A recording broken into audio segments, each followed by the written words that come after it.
Assalamualaikum warahmatullahi wabarakatuh. This is an introduction for rolling process. The process of shaping metals into semi-finished or finished form by passing between rollers is called rolling.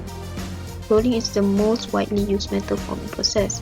It is employed to convert metal ingot to simple stock members like loom, billets, slate, plate, sheet, and strips.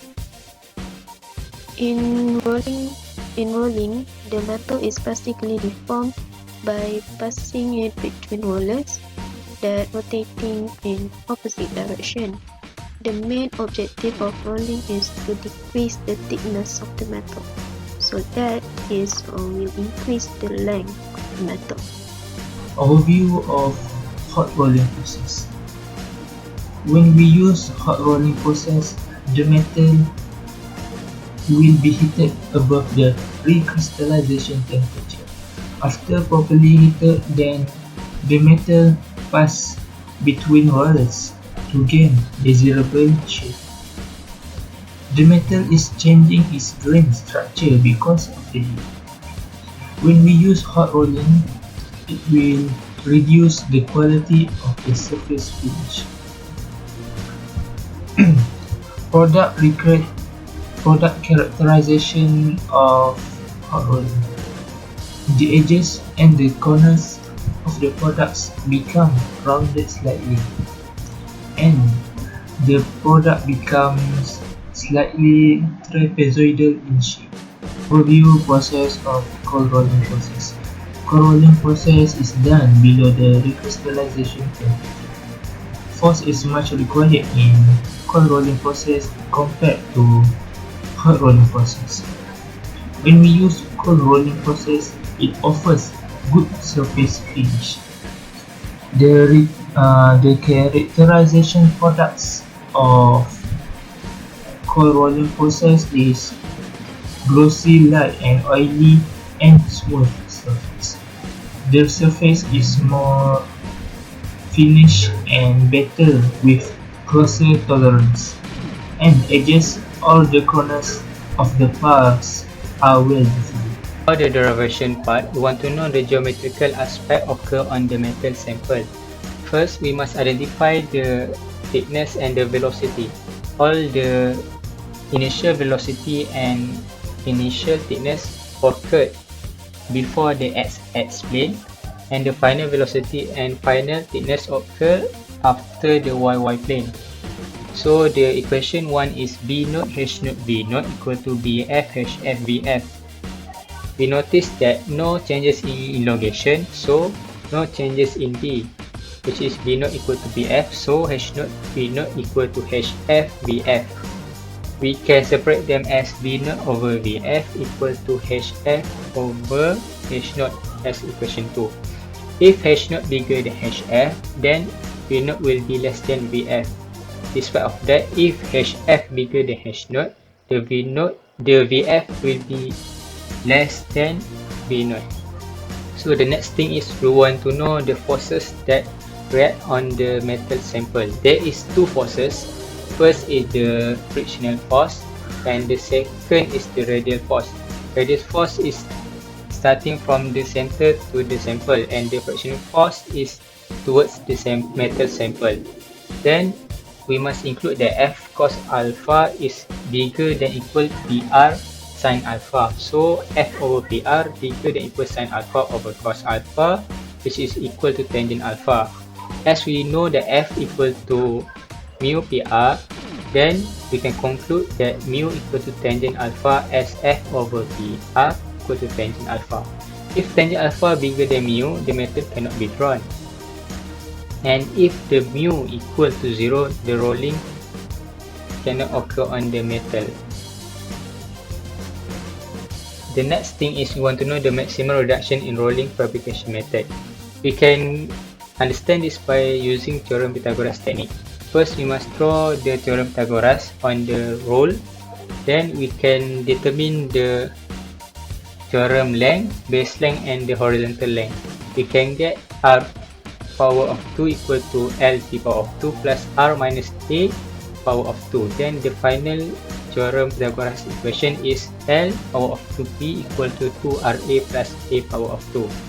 We notice that A value is smaller than R, so we can ignore A value. Then we can get the final equation, which is equation 4, LP equal to square root of 2RA, which is similar to square root 2 delta H. Delta H is equal to H naught minus HF. The last thing we can get from the derivation is that calculating the delta H mat. We can get from the previous equation, which is mu equal to tangent alpha, similar to square root of delta H over R. Then we can get the equation, the final equation, equation 5, delta H mat equal to mu power of 2R. You can also get the true strains explained by the work in rolling the metal, as knowing the H naught and HF value. Epsilon equal to ln H naught over HF. After we know the true strain value, we can get the average flow stress, which is equal to K epsilon power of n over 1 plus n. We know that K value is equal to 275 megapascal. That's all for the derivation part. In this example, we need to calculate the rolling load if the steel sheet is hot rolled 30% from the initial thickness, which is 40 mm, using a 100 mm diameter roll. The slab is 760 mm wide and the coefficient of friction is 0.3. The stress at initial entrance is 140 megapascal and 200 megapascal at the exit. So first thing is to calculate the final thickness. So we need to substitute the the initial thickness here, and we get the answers. We also you can also use the calculation, which is 0.7 times 40 millimeters, because 17% of the initial is the final thickness. Next is to calculate the delta H, which is 12 millimeters, and the average thickness, which is 34 millimeters. And then we calculate the Q, which is equal to the coefficient of friction times the length of contacts divided by the average thickness. The arc here is the radius of the slab, which is 450 millimeters, and H here is 12 millimeters. So substitute that and we get 0.665. Then we calculate the stress, the average stress. So the stress at the entrance plus the stress of the exit and divided by 2, and we get 170 megapascal. And then for the final equation,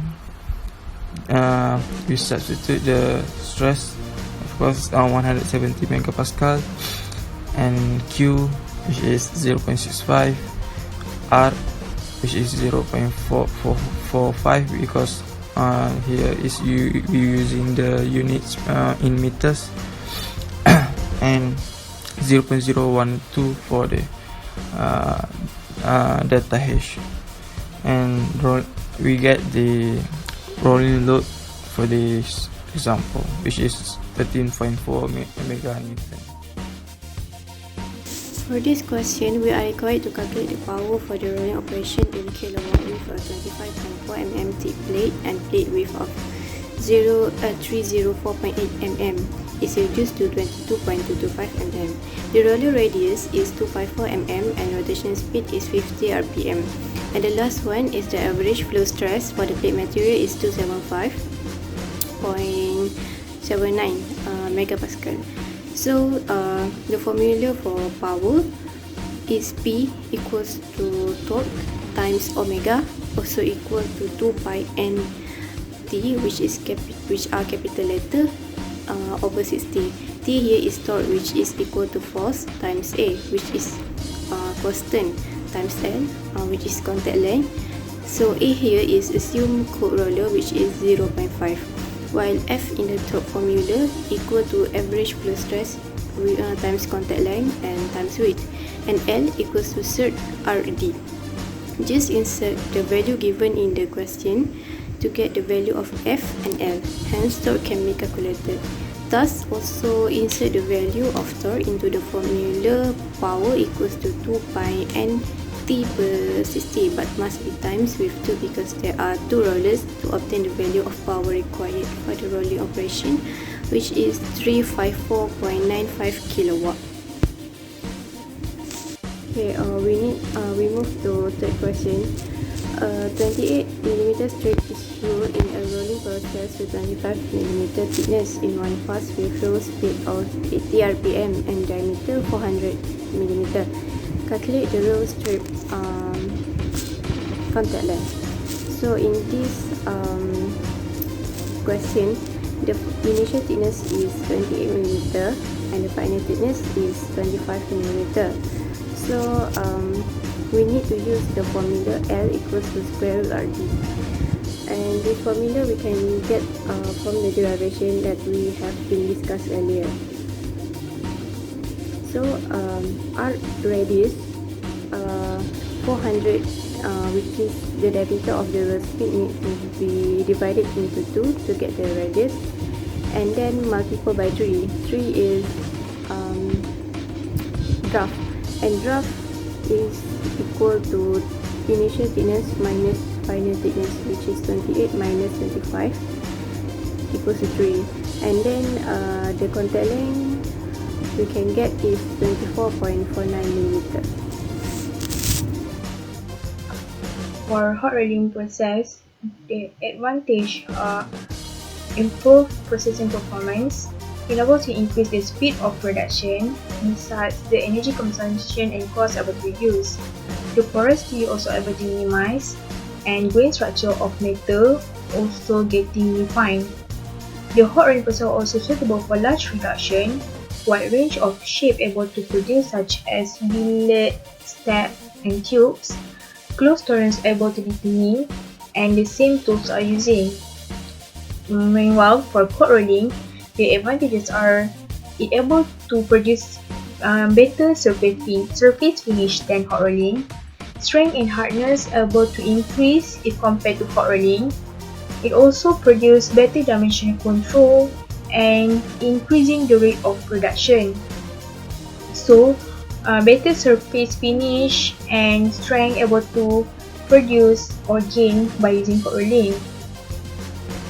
Okay, we go to the disadvantages of hot rolling and cold rolling. For hot rolling, it only suitable for large scale of production. The delamination also able to occur where it is due to non-metallic inclusion during pressing metal, and it will affect the tensile properties. Next, it produces poor surface finish, poor dimensional accuracy, close tolerance cannot be maintained, and finally cost of equipment is high as the excessive expenditure occurs due to expensive tools.